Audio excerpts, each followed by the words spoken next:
Hello, welcome to Property with a View. I'm Mike Harlow, and in this series of podcasts, on behalf of the Digital Property Market Steering Group, we talk to leaders from across the conveyancing sector about how the process is today and how we can change things for the better so that it is less stressful, easier to convey residential and commercial property, and more efficient. Today, I'm joined by Rob Hailstone of Bold Legal Group. But I think way more importantly, Rob Hailstone, I think, is held up, if I can embarrass him a bit, as a sort of wise elder of the residential conveyancing market. I certainly know from personal experience how people look to him for an understanding of how things are today, to kind of tell people how things are for conveyancers and what the job feels like and what they need. But also they look to him for advice on how it is changing and how they need to be able to respond to that and to cope in their businesses and personally with the changes ahead. He has not been a practicing conveyancer for 15 years, but prior to that was a lawyer for 30 years at the coalface, and now heads up the Bold Legal Group, which gives that sort of practical advice about how to navigate the changing world of conveyancing to law firms that represent about a third of all conveyancing in England and Wales, I believe. Rob, welcome. Thank you very much for joining us. Thank you, Mike, and hello. I don't think I can argue with the elder bit, but I might argue a little bit with the wise bit. Well, I think it's unarguable because I see, how people come to you for those sort of telltale bits of advice on how to handle things today. Talking of things today, I know I kind of want to jump in the helicopter with you, possibly the best co-pilot I can think of, to get up to 20,000 feet and have a look down on where things are today and where they've been and where they might be heading. But just before we do, the last tail end of last week, let's jump straight in. The National Trading Standards issue guidance to estate agents saying, although the law on what information they should disclose as part of marketing of a residential property has not changed, they now have expanded and given much more detailed guidance on what they think estate agents should disclose as part of the sales information. Is this a very significant change? Is it the thing that's going to tip the balance and make the difference and allow people to see much more of what they're buying so that the process is simpler for the buyer, simpler for the conveyancers? That's a good question. And this subject is very close to my heart, as many people will know. I was an ex-home information pack provider. There I've raised the dreaded word HIP already. Back in the day, and I was producing HIPs between 2007 and 2010. I saw HIPs as a way for conveyancers to get involved in the home buying and selling process earlier on. I felt who better to produce a home information pack, which had legal documents in it, than a conveyancer. So very briefly, we set up a business, myself and Olivier Straker, to produce home information packs. And what we would do is we would produce, the business would produce the basic HIP as quickly as possible. Right. Then we call on a conveyancer and say, right, have a look at this pack, work out what documents are missing and that would be needed to help speed up the process, make it as exchange ready as possible.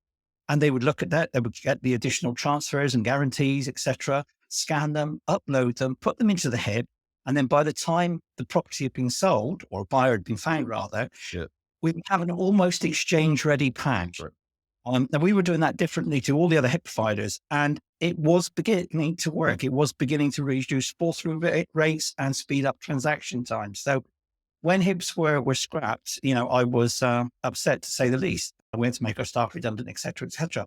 And when I set up Bold, Bold was supposed to stand for a bundle of legal documents, because there's something, a method in my madness, I guess, because I still believe in information up front. Yeah. Now, don't get me wrong. It's not a silver bullet. There are no silver bullets to improving the way we buy and sell property. There's a lot of things that need, modernizing and changing, etc.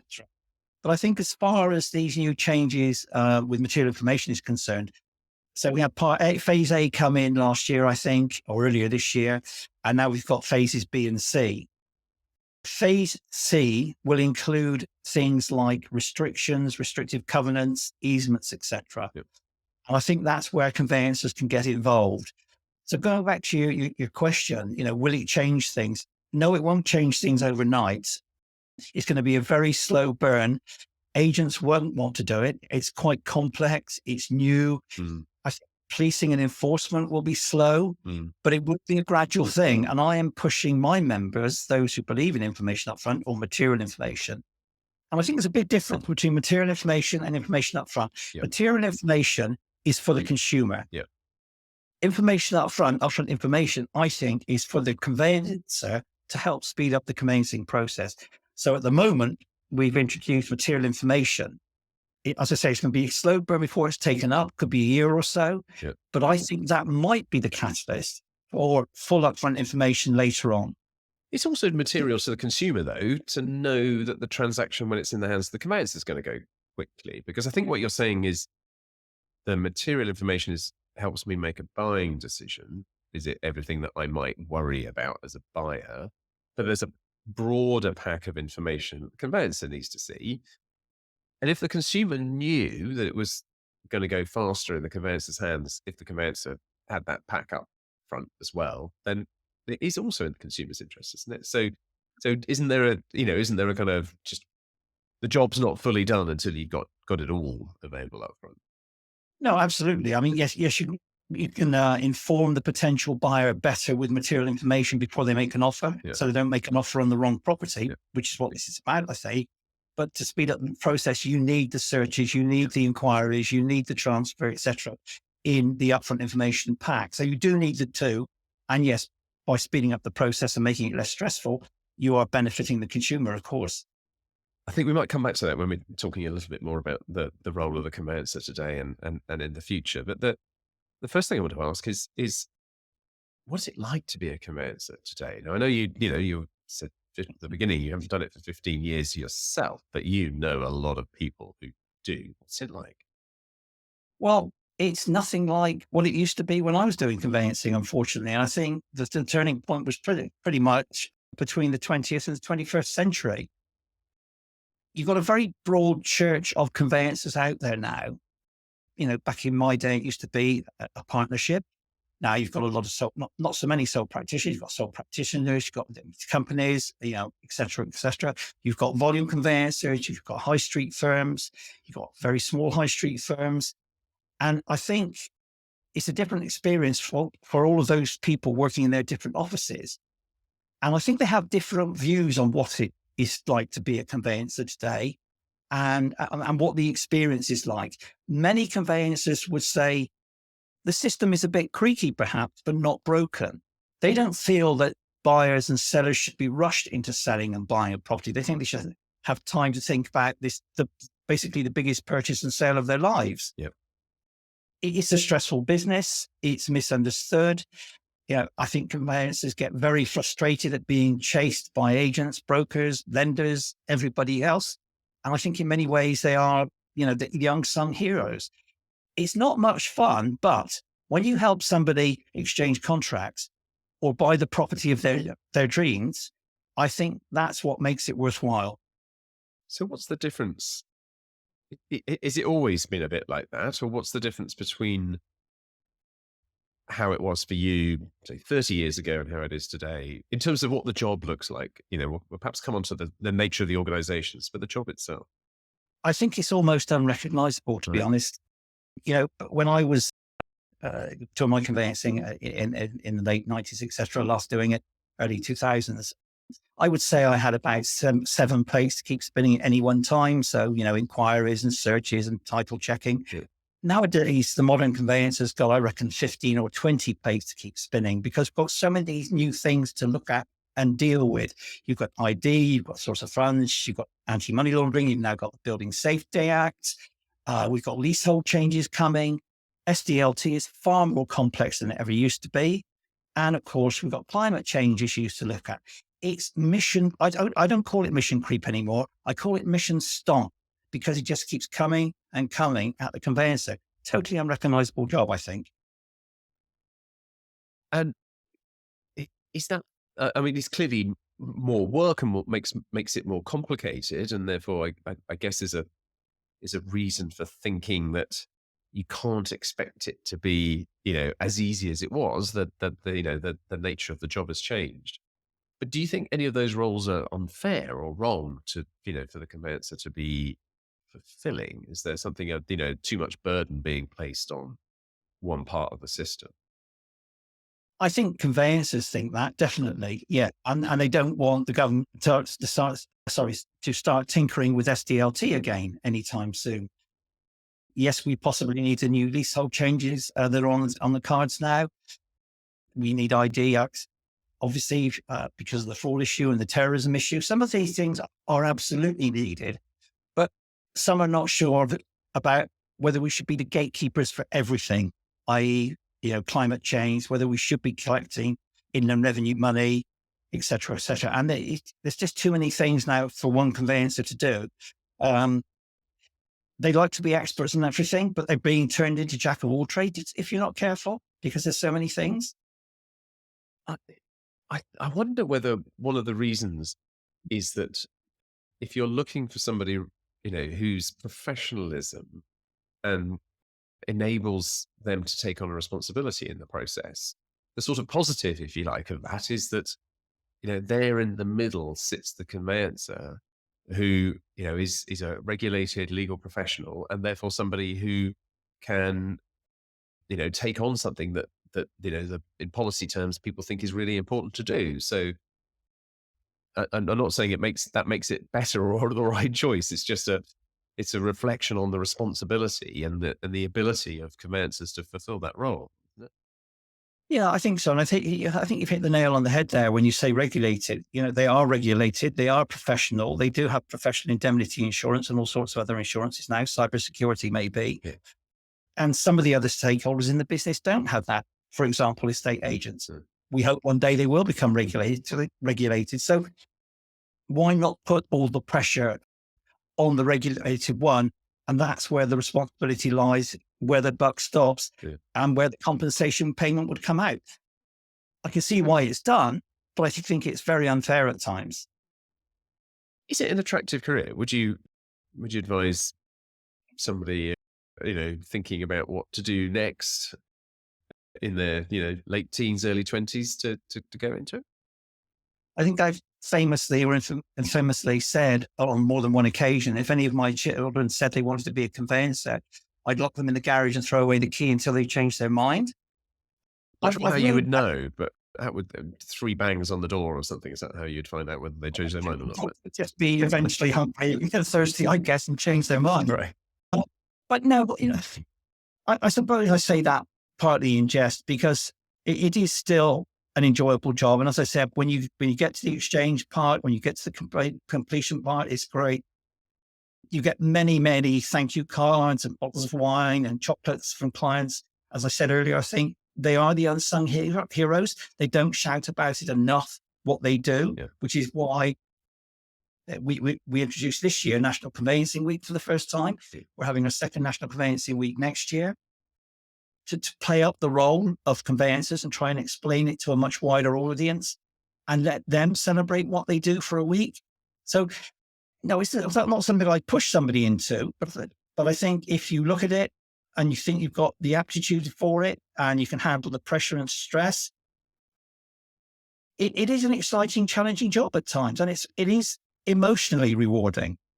And I've done nothing like your level of experience of residential conveyancing. I did a little bit when I was in private practice, but I suspect that your experience and my experience of how that client relationship works is possibly also different in certain parts of the sector now than it was then. But so if I've not bought a house ever or not bought one for a long time, and I instruct a lawyer, would it be right in thinking that person would be my lawyer and I would have, a direct contact and relationship with them and they would have conduct of the matter throughout? Or is that a slightly old-fashioned, naive view of how it works these days? No, I think thankfully there's two systems, possibly even more.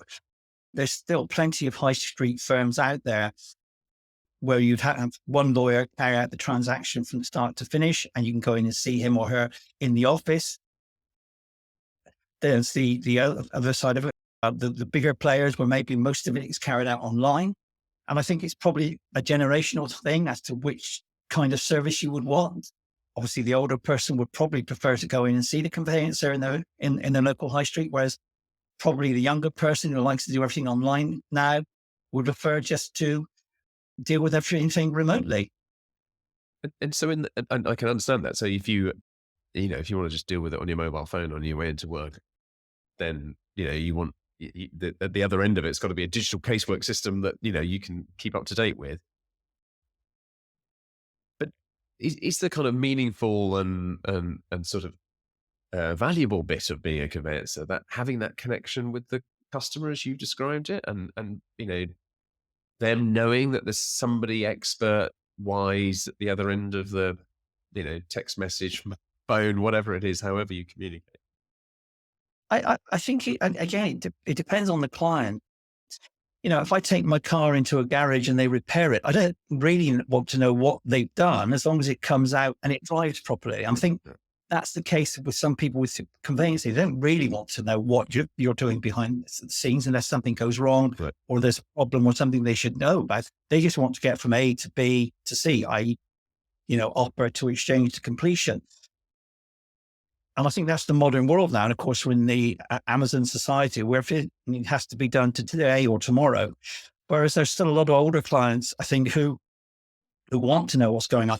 And again, it probably depends if you're a first time buyer or a second time buyer or a third time buyer as to what experience you have got and haven't got and what experiences you've been through in the past. You might have some more relevant questions if you've bought and sold a few times. Yeah, I understand. So when you're talking to your members and other people out in the sector, what what would be the kind of top three things that they would say, Rob, if you, with all your influence, could change just three things to make my life less stressful, my job more enjoyable, my business more profitable? What are those sorts of things that they tell you? I think the top three things, I might get them in the wrong order. I might even get the wrong three things, but I think probably some firms, some conveyancers would now say better training on the part of some conveyancers. A lot of young conveyancers in the business now who haven't been in it for very long. And I remember when my second boss started work with my second boss, he said to me something like, it will take you 12 years to learn how to do conveyancing. Right. And now nearly 50 years on, I'm still learning how to do conveyancing. So he's very wide of the mark. We have an online forum and questions are posted on there by experienced conveyancers day in and day out. And it amazes me that they're still asking questions, even though they're 10, 20, 30 years into the industry and profession. Right. So yeah, it's very difficult. So knowledge of how to navigate those issues, particularly when they're new issues like fire safety and things like that come up, is a perennial need. What? Yeah, not allowing somebody with very little training to come into it and take over a case on day one or month three or month six or Yeah. even me. So learning, not just learning it as a process, but being able to experience the kind of permutations and combinations that come in real life. Is that the? It's very similar Yeah, with caseworking at land registry. You can learn a process, and then of course the first case that you actually deal with is one that the training never covered because it has a twist or a turn that and that's when experience tells us. yeah, and I think also a second point would be to restrict the number of inquiries that some firms raise. Right. We have the Law Society Conveyancing Quality Screen, which is a great idea, Yeah. a great concept. But I think many firms do not stick to that and they ask additional inquiries without actually thinking about what they're asking, without having looked at the documentation that's been put in front of them. Yeah. That's very frustrating for conveyancers to have to answer those inquiries time and time again, where they're not actually relevant. So some way of restricting the inquiries would help. And what about, is there just a simple bit of grind in the job? You talked earlier about people phoning each other up all the time to kind of find out where things are. Um, are there things that, technology would, even if we didn't understand how the technology worked, we just know that could be taken away. That bit there could just make life so much easier. I still need to understand fire safety. I still need to understand, how to advise. I need to know what's a good process for identifying people and source of funds, etc. But I don't actually need to do it. Is that something people wished existed? Just to Yeah, possibly. I mean, I think there's quite a lot of good tech out there at the moment, and there's more coming in every day. In fact, sometimes there's too much for the conveyancers to Mhm. look at. It's Right. like, I've done this system or that system. Yeah, the problem with technology, of course, is as with the recent cybersecurity incident which has happened, it can go down from time to time. Uh, But I think that, there's always going to be the grind that you have to do. It's a different grind now. We used to check unregistered titles, which could take hours and hours. Now, obviously, titles are registered, so that is usually a quicker process. I think what would be helpful, dare I say it, would be some kind of chain view so that the other participants don't have to email or phone up the client all the time and say, where are we at? When's the search is coming back? When's the registration going to be completed, et yeah. cetera, et cetera. So a chain view. Now, I know we've been there in the past, Yeah. but something like that would really help. So if everyone could see the same information about the property, the same information about the parties, the same information about where things were at, so that, the progress of the buyer doing the searches or whatever, then you could just access that passively, is what you're saying, rather than having to phone somebody to kind of find out what's going on. And even something simple as the complete chain, knowing who's in the complete chain. Many years ago, Yep. I was in the chain, like 12 transactions. I was at the top selling a probate property. Nothing was happening. I couldn't get it to move. I had to chase all the way down about 11 other transactions to find out what was holding it up, only to find out I was at the bottom with acting for a first time buyer and they're waiting for their mortgage offer. Now, if I'd known that, I wouldn't have to take 2 weeks chasing it. It really is helpful to know who is in the chain, even if it's only conveyancing firms and estate agents. So you mentioned there that people, that, there's a lot of technology coming on the market. Do you think people find it easy to know what to buy? Because what you just described there, if you said this does that, then presumably people would bite your hands off. But is that what feels like when they're being, given marketing materials for the latest widget? Yeah, I mean, from my point of view, I get 2 or 3 different companies every week asking if they can demo their new products and services to me so that I can then promote them to my members. And unfortunately, a lot of these products and businesses just disappear a few months later, even though the people behind them put a lot of money into them and a lot of time and effort into them. Everybody thinks they've got the best solution for the conveyancing or home buying and selling problem, and then come and go very, very quickly. Mm. And if I've if I'm short on trying to see these things, then certainly my members who are at the coalface are short on time to see them. So I try and filter them through a bit if I can, but even that's difficult. If Let's assume technology in whatever form could do the best that it could do, how much better could it be from, and just talk about from a process point of view, not from, no, from a conveyancing career point of view for the moment. How, what do you think if somebody said, 30 years in this business, you above everyone else should know what good looks like. How good should it be if everyone played their part and everything was running well? How easy should it be, really? Well, I think the time it takes to complete the average transaction should be reduced substantially. It's now nearly 6 months, apparently. Yeah. That should halve. It shouldn't really take much longer in an ideal world to get to exchange in, say, more than 4 weeks, and then another 2, 3, 4 weeks to complete if you wanted to. Yeah. All these things are possible and all these things have happened in the past. The problem we've got over here, of course, in England and Wales is we're in a change situation often. And I used to try and explain to my clients what a chain was like. And I say, picture a big, big jigsaw. with Yeah. 600 six 100-piece jigsaws in the middle of it. Yeah.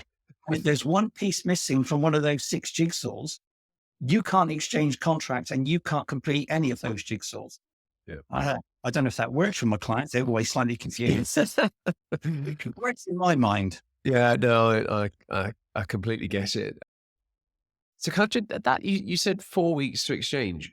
What would those 4 weeks be doing? Why can't I just, auction contracts, it's all ready, right? So the information's all there.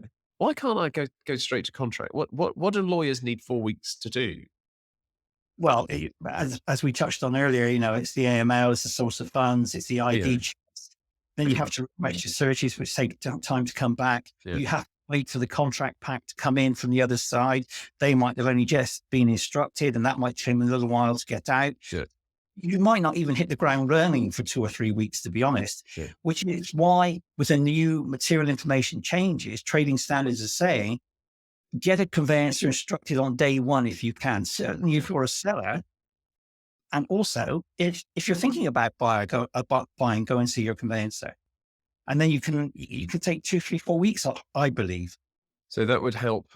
So piecing that together, then you're saying that the estate agent is helped because the lawyer can help the estate agent understand what material information would be in the sale, because that's looking at the list in the guidance, that looked like not the most straightforward thing to do, but also could prepare the contract pack, which is the thing that has all the other information that the buying lawyer will need to see. And then that takes quite a few of those steps that would lead you up to exchange out of that 4 weeks, doesn't it? Because It I would, think the it would- ID and the source of yeah, funds is more about, you talking to your own customer about that. yeah, it would bring it all forward. The Yeah. problem I think got, or the agents got in particular, is selling the concept, selling the idea Yeah. to the seller, Yeah. because there's probably going to be an upfront cost, and we don't know what that upfront cost will be at the moment. Yeah. I carried out a survey with my members a little while back and said, what would you charge to put together a basic conveyancing pack? Yeah. And the figures range from £50 to £500. Hopefully they're thinking about different kinds of packs there, but that's a massive difference in price. And if the agent down the road is saying to their seller, you can put the property on the market and it's going to cost you nothing, Yeah. then they might have an advantage, unless the agent who's promoting the pack can explain quite clearly how that will help progress the transaction, make it less stressful, Yeah. and make it quicker. And I think they've got to be trained on it, and they have to understand how that would happen. There's a lot of industry backing for this, though. I mean, there's a lot of participants from across the sector have taken part in the discussions with the trading standards. So if it became a sort of sector norm, a market norm, that this property is, I don't know, sale ready, fast sale ready, or whatever, and people felt able to put a kite mark on it because that preparation had been done, doesn't that kind of bring the incentive back onto the seller, if they're genuinely thinking of selling, to look like they're genuinely thinking of selling rather than dipping a toe in the market by investing in the pack, if you see what I mean? So is there a means to an end there in terms of creating the right incentives? Yeah, I think if the public realised if there was a kite mark on a property that was for sale, it might go through quicker, easier. That they might make an offer on that property rather than the one next door. I think the problem we've got at the moment now with material information is how well trading standards police it and enforce it. It's a big task for them to do that, and they've got very limited resources. My feeling is, and I think I've been told or hinted at, they'll try and enforce it through the portals. So the big portals will not be allowed eventually maybe to take on that property unless it complies with phases A, B, and C of the material information guidance. Right. Yeah, that makes sense. So if you have got to the stage where the sellers, either the price is relatively modest, so it doesn't make much of a difference whether the seller spends 50 quid on prepping for marketing. Do I take it right that you're thinking it could be a process where the conveyancer joins in with the estate agent to make a decent pack? That pack's then available helps the buying decision, but it's also ready for the purchaser's conveyancer to kind of receive and deal with. So it could be more like, or could get close to being more like an auction process. I don't mean auction as in bidding up. I just mean Yeah. the I mean, ability once you've had your offer accepted to go pretty quickly. yeah, absolutely. And if I was at the coalface now, I would be talking, or I would have been talking months ago to my estate agent contacts to say, look, material information phase A is here, Uh, B is coming in. We think this is what it's going to include.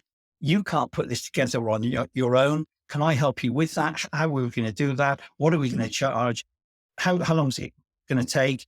And a couple of my members have already gone out since last week and spoken to their estate agents and are already helping them find a way around this. very And good. I've already said they're creating new business contacts because of it. Yeah, I yeah, think yeah. see it as a conveyancer, as an opportunity and not a threat. Very good. And the a question I've always had in my head, and I suspect you're absolutely the best person to try and answer it, was when and it comes from speaking to people in other jurisdictions, because you probably know land registries talk to each other because we're not in competition. We have similar challenges. So I talk to people in Australia, New Zealand, and Norway and Holland, and when you talk to them and you say, yeah, but how do you deal with the problem of chains? They say, sorry, what's a chain? Yeah. And you think, that's weird, right? So why is it that we have developed this habit of insisting that I cannot possibly sell unless I've also bought, you know, at the same, literally at the same minute, past the same hour on the same day? And I asked them why don't you have chains? Because surely people end up sort of feeling a bit insecure. Now, without wishing to delve too deep into national psyche, one of the things that does seem to be different is the ease with which you can, and the speed with which you can buy and sell seems to break people's anxiety about having to do it all at the same time. So, if you sort of hypothesize that, people worry about being out of the market because, you sell, the amount of money you've then got is fixed. And then you think, oh, I wonder if the property market's going to go roaring away, then I'm going to actually be able to buy a smaller house than the one I sold, if I can't buy quickly. But if you can buy quickly, then your anxiety about being needing to be in a chain perhaps falls away. But that's just me theorizing, right? Do you have any sense of why we have chains and whether it could be different, that people might not want to form chains or need to form chains in the future? I think you're completely right, Mike. Probably because of the length of time it takes to buy a property at the moment, or any time in the past. You don't want to sell your property and go out and rent another one for any particular length of time. You're eating into your savings. As you say, the property prices could go up. You could be at a massive disadvantage. But it does work. As you say, no chains, I think in Australia and Norway and countries like that. That's just part of the psyche over there now, isn't it? Maybe if we can reduce transaction times over here, we'll also lose chains and it'll be a win-win.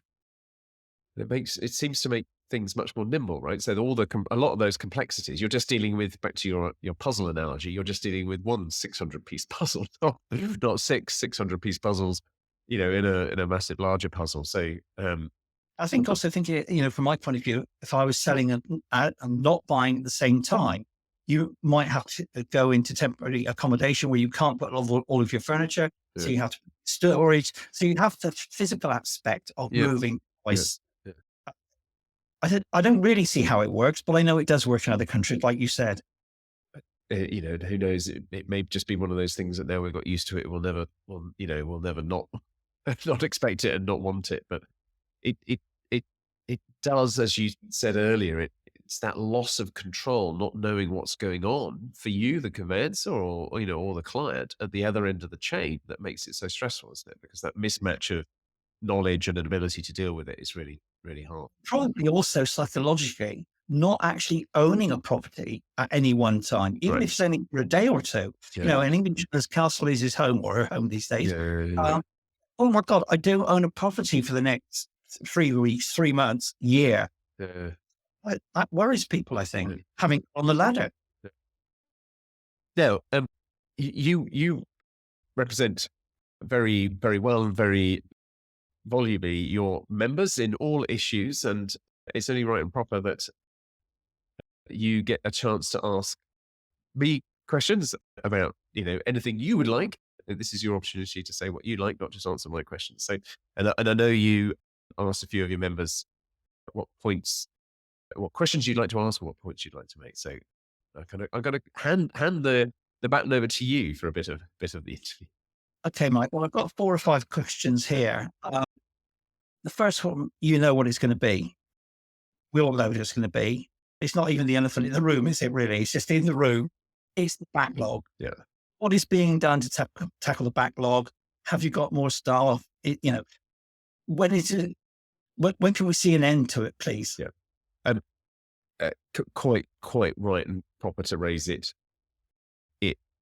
We've talked about all the things that are making life difficult. Clearly, having a lot of cases post completion is difficult. I know from my times in private practice, what you really want to do post completion is do the stamp duty, send it off to land registry, don't get any requisitions, just hope it comes back, registered, bill, closed, move on to the next matter. And obviously, having that many cases open for you as conveyancer is hard work, and it shouldn't be so. And we're sorry for that.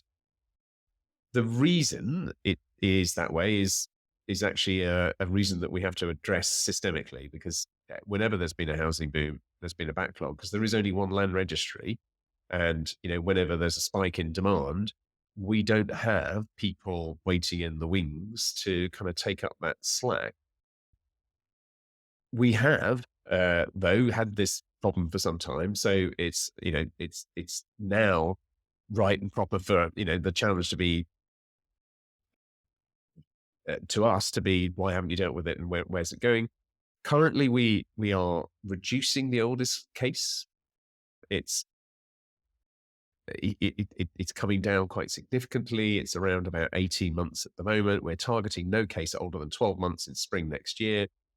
We have about 800 people in training, plus those people who would, most of them, be doing casework, who are doing the training of those people. It's not any substantial investment. It's the biggest single investment I think Land Registry's ever made in bringing people up to speed with those more complex cases. In the next few weeks, so by mid-January, some of them are coming out of training now, but by mid-January, all of them will have come out of training. They're not going to be, obviously they're going to take a little while, as we explained earlier, to kind of, go from training to building up their experience, but they will add considerably to our capacity. And by the time we get, to February next year, we should be seeing the old age of the oldest cases, which is already coming down even faster, and beyond that, on that road to no backlogs, everything being done in a reasonable period of time. I think we'll get there, and I'll give you, let's come back and I'll give you a firmer prediction beyond no case older than 12 months in spring next year as to when we actually get down to, more like a few weeks rather than months for all cases. In the meantime, there's a lot of the simpler cases obviously being, as your members will know, a lot of the simpler cases being dealt with really quickly. In the future, this must be the last backlog. This must never happen again. And again, when you talk to land registries around the world, they too have always had this problem where there's been a housing boom. There's only one land registry. Everything has to go through them. They don't, no one's going to pay for 10 years worth of having people waiting in the wings, waiting for a spike in demand. So it ends up with a backlog, and that's the history, we have and they've had. But they've been able, some of them have been on a process of automating the simpler cases, which means when there is a spike in demand now, the computers cope because they're relentless. They work through the night, and you can focus more of your effort and resilience on those more complex cases. Okay, thanks for that, Mike. And as you say, let's revisit that maybe in March or April next year. Yeah. And hopefully these 800 new people will have broken the back of it.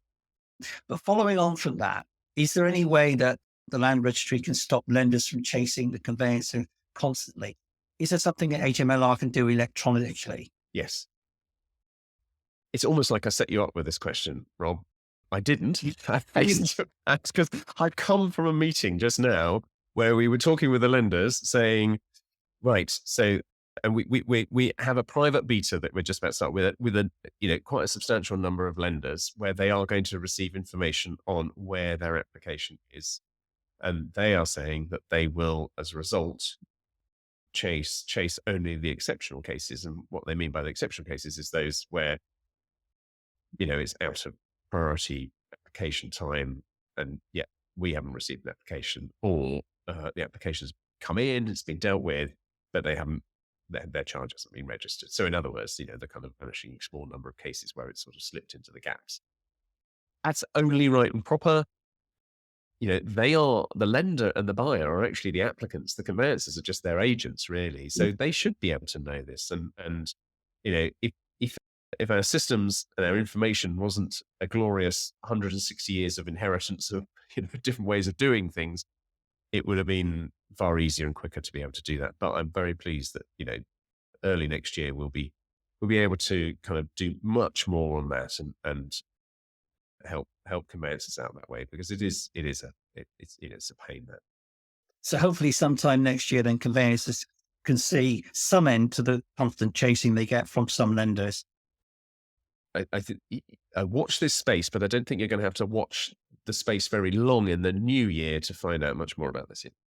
Okay. A couple more quick ones, if I may. Then somebody emailed me and said, "What are your views on the role of property logbooks, and are there any barriers to prevent HMLR encouraging regulated adoption through its property registration process? Are you liaising with logbook companies?" Yeah, I've spoken with a few of them and the Logbook Association on several occasions. I think, as you were saying earlier, if everyone shares the same information through a transaction and everyone is able to trust that information, things work much better. What would be always really disappointing, of course, is that really good information invested, paid for during the conveyancing process, if that just hits the bin at the end of the process and isn't kept by the new owner and a lot of it reused on the next sale, then that's a complete waste. I know some of it needs to be renewed. You do need probably a new survey, but I've always said one of the when I bought my house, it had subsidence, and there were still cracks. And what I really wanted to know was, were those cracks there 5 years ago? I could see what they were now. And of course, the surveyor looks at them and says, yeah, there are cracks. I don't think they're progressive, but I can't tell you for certain. And you think, what I really want to know is, what survey did the people who I'm buying from get, and what did that say? Because if that said, yeah, the cracks look absolutely the same, I think logbooks as a means of holding information about a property and therefore holding its value and making the next transaction easy, I think is kind of a great and obvious thing to do, really. Yeah, and then in theory, at least, the logbook then becomes the material information or upfront information for that, or part of it, for the next sale. Yeah, it certainly becomes the kind of richest source, doesn't it? And then, making sure that the kind of vital up to date information, like the latest title from Land Registry and local land charges and things like that, just become more about due diligence and compliance rather than expecting it to throw up a major surprise. Yeah. So there's two more relatively quick questions, I think. Then, will applications for first registrations ever become fully electronic, and if so, when? Our vision is for that is set effectively yes. Our vision for first registration services is you would apply online. Obviously, submitting the deeds you could do electronically for most deeds. I think sometimes it possibly would still be necessary to have the originals, but that's kind of getting into the weeds of it. But yeah, there's no reason why it couldn't be. It's just not, in all the other things that we need to invest in and make better for people, it's never quite made it to the that bit of the priority list, but it's definitely on our agenda. Maybe once the backlog's cracked, then. That is undoubtedly our first priority, but in all seriousness, that they're not unrelated, right? And people have said, why is Land Registry involved in the digital property market steering group? we're only one of, 12 bodies in it anyway, but there are, if we are going to make for a resilient and efficient system, then all bits of it have got to be, working digitally. You talked earlier about how you get approached by lots of businesses selling tech, and how, conveyancers don't find it the easiest thing to know what to buy. And I think part of that is because we're not sure how it's all going to join up. I might, am I going to be able to connect, what I do here with, what firm B over there is doing? And so that's kind of what the steering group is about, is just making sure it will all join up and work, and you get the overall result, the overall benefits, not just, you know, possibly, this might work if ever, because a lot of things only work if everyone does them. If that happens, then we will be more efficient and more resilient as a result of the rest of the process being digital as well. So investment in, how the market works, how the process works, how conveyancing works from our point of view is in part about making sure that we are able to provide a better and more resilient service in the future. Okay. And just one question off the top of my head, really, do you get too many applications where requisitions need to be raised and they shouldn't need to be raised? And does that sometimes cause part of the backlog because you're working on those problems and you shouldn't be? Um, yes, quite a lot of the time, actually. When people apply, there are often going to be times when we say, actually, we need a bit more information here. And it's quite understandable. It's a complex task. There are differences of opinion. And so, sometimes we requisition things, and it's completely, we don't call them avoidable requisitions. We call, just call them technical requisitions. It's perfectly understandable. But a lot of the time we are asking for things that you think, well, if you just paid a little bit more, diligence and attention to the application, we wouldn't be writing back to you. You wouldn't have to respond back to us. So it's a bit of a waste on both sides. Look, I don't say that saying, and that therefore means that's why the backlog is what it is. It certainly isn't, but it is one of those things that I really want to work with the sector to help iron out, because some of it is quite easy to do. So we're working on increasing the amount of checks that are done as you're typing into the application. We've all used those forms online where it says, uh, you know, that's not a date, or that account number doesn't exist. So you can't go further without giving information that actually makes sense to the process. So we're increasing the amount that we can do that. That just helps both sides. But I think we also need to, work with everybody on just, I guess, making sure that people see the value of right first time applications as right as you possibly can. And if you are genuinely stuck, and don't sort of send it in and in hope, ask, seek a bit of help. I remember back in my day, if I got a requisition back, I used to feel pretty bad about myself. I felt I hadn't done the job properly in the first place. So that's not to say I didn't get requisitions back. I did, unfortunately. Not too many, I hope. But do you want to just quickly touch on the land charges situation as well while you're here, and where you're at with that project? Yeah. So thank you. Uh, this is the Rob Hailstone show. I think you've got a new career in the offing, Rob. So yeah, local land charges, for people who don't know, is, you and I would have regarded it as half of the local search, right? So you sent off a local search to the local authority, and you got back two parts that came from different parts of the local authority, if I remember rightly.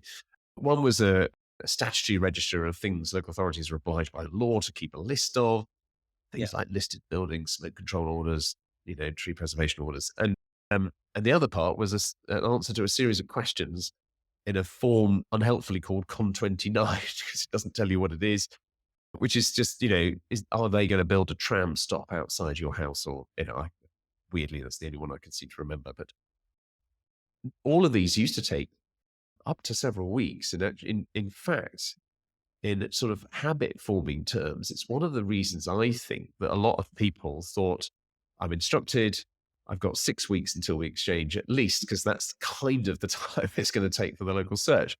I mean, is that right? I just have this vague memory that the local search was kind of the thing that dictated the pace in a way, was it?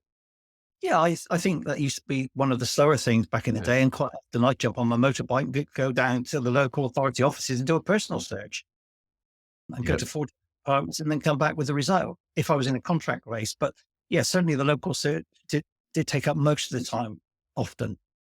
I will tell a little tale out of school. I won't tell which local authority it was, but as a trainee, I was sent off to go and do one because they wanted to, exchange in 24 hours or something. And you had to walk around. Well, I had to with this local authority. I had to walk around the different departments to get all the different answers.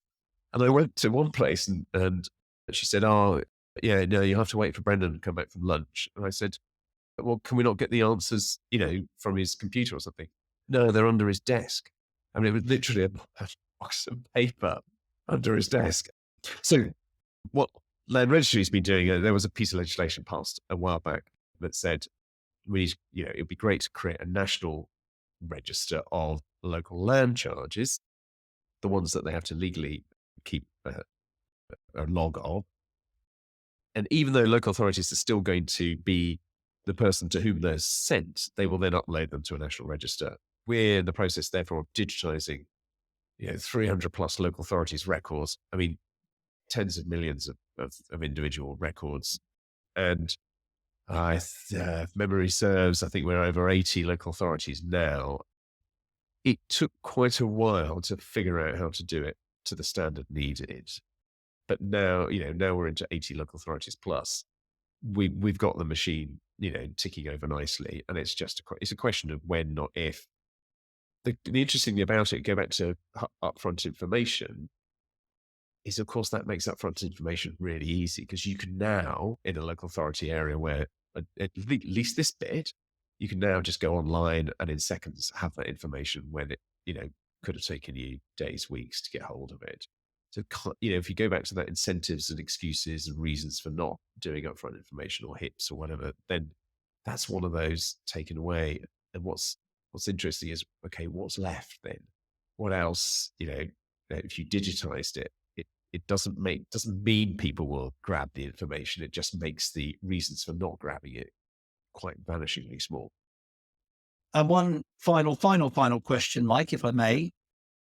Could you explain what the DP MSG is for, what it means, and what it's doing at the moment, please?